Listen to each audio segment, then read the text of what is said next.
नमस्कार। आज 3 जुलाई 2025। आइए भारतीय शेयर बाजार में आज क्या हुआ इस पर एक नजर डालते हैं। आज भी बाजार गिरा, लगातार दूसरा दिन। हमने जानकारी जुटाई है Reuters, money control, economic times और बिजनेस स्टैंडर्ड जैसे स्रोतों से। और आज हम कोशिश करेंगे कि इन नंबर्स और ट्रेंड्स के पीछे क्या चल रहा है वो समझें। तो सबसे पहले मुख्य आंकड़े देख लेते हैं। बीएसई सेंसेक्स 170 अंक नीचे आया, 83,239.47 पर बंद हुआ। ये करीब -0.20% की गिरावट है।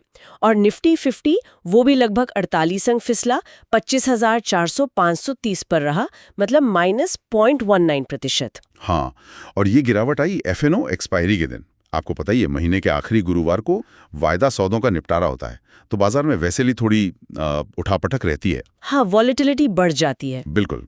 और दिलचस्प बात ये थी कि दिन में सेंसेक्स ने एक बार 83,850 का लेवल छुआ भी था। ओहो, काफी ऊपर गया था फिर तो। हाँ, लेकिन वो टिक नहीं पाया, वहां पर सेलिंग प्रेशर आ गया। अच्छा, सेक्टर्स की बात करें तो कहाँ तेजी दिखी? Auto, pharma, media, consumer durables, इनमें कुछ खरीदारी हुई। हाँ, ये करीब 0.3% से लेकर 1% तक ऊपर थे। लेकिन दूसरी तरफ सरकारी बैंक्स, मेटल, रियलिटी, इन सेक्टर्स पर दबाव था। बिल्कुल, इनमें करीब 0.5% से 0.25%, मतलब 0.5% से 0.9% तक की गिरावट दिखी गई।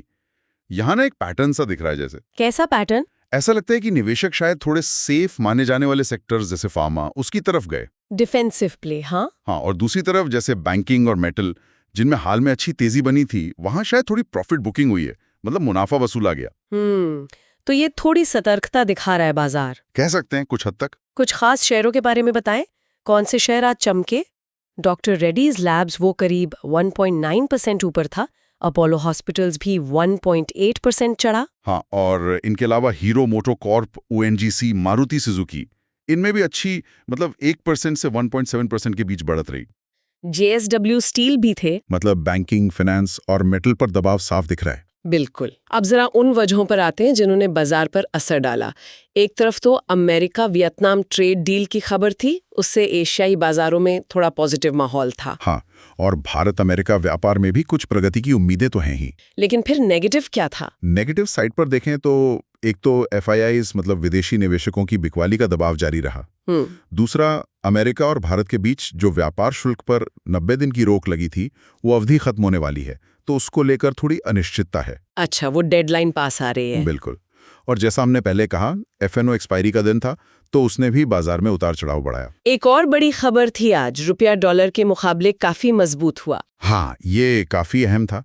रुपया करीब 39 पैसे चढ़कर 85.32 प्रति डॉलर पर आ गया। इसकी क्या वजह रही? इसका सीधा कनेक्शन है अमेरिका से आए थोड़े कमजोर आर्थिक आंकड़ों से। अच्छा। उन आंकड़ों के बाद ना ये उम्मीद बढ़ गई है कि शायद अमेरिकी सेंट्रल बैंक, फेडरल रिजर्व, जल्द ही ब्याज दरें घटा सकता है। और उससे डॉलर कमजोर हुआ। एग्जैक्टली। डॉलर कमजोर हुआ तो रुपया मजबूत हो गया। तो आगे क्या लगता है, बाजार किधर जा सकता है? ये गिरावट रुकेगी या और बढ़ेगी? देखिए, फिलहाल तो ऐसा लग रहा है कि बाजार एक दायरे में, मतलब कंसोलिडेट कर रहा है, एक रेंज में फंस गया है। आगे की दिशा के लिए कुछ लेवल्स पर नजर रखना जरूरी होगा। कौन से लेवल्स हैं वो? अगर सपोर्ट की बात करें, मतलब नीचे कहाँ सहारा मिल सकता है, तो सेंसेक्स के लिए करीब 83,000 का लेवल अहम है। और निफ्टी के लिए?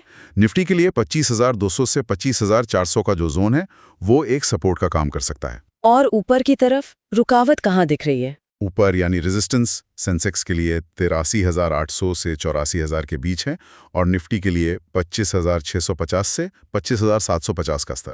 मतलब इन लेवल्स के पार होने पर ही कोई साफ दिशा मिलेगी। बिल्कुल। और कुछ आने वाली घटनाओं पर भी नजर रखनी होगी। जैसे कि? एक तो 9 जुलाई को अमेरिकी टैरिफ को लेके जो डेडलाइन है, वो बहुत महत्वपूर्ण है। हाँ, उसका असर पड़ेगा। बिल्कुल।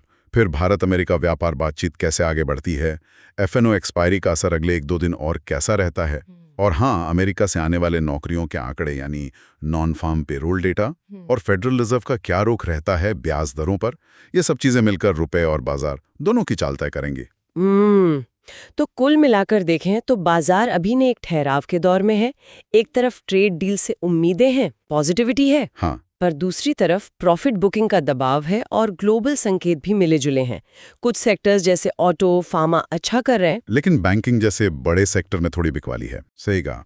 तो एक तरह का संतुलन बना हुआ है फिलहाल। बिल्कुल। तो अब आगे ये देखना दिलचस्प होगा कि क्या ग्लोबल ट्रेड से जुड़ी जो पॉजिटिव खबरें हैं वो घरेलू मुनाफा वसूली और आने वाले अमेरिकी आर्थिक आंकड़ों के दबाव को कम कर पाती हैं या नहीं, खासकर तब जब वो ट्रेड वाली डेडलाइन इतनी करीब है। सोचने वाली बात है ये।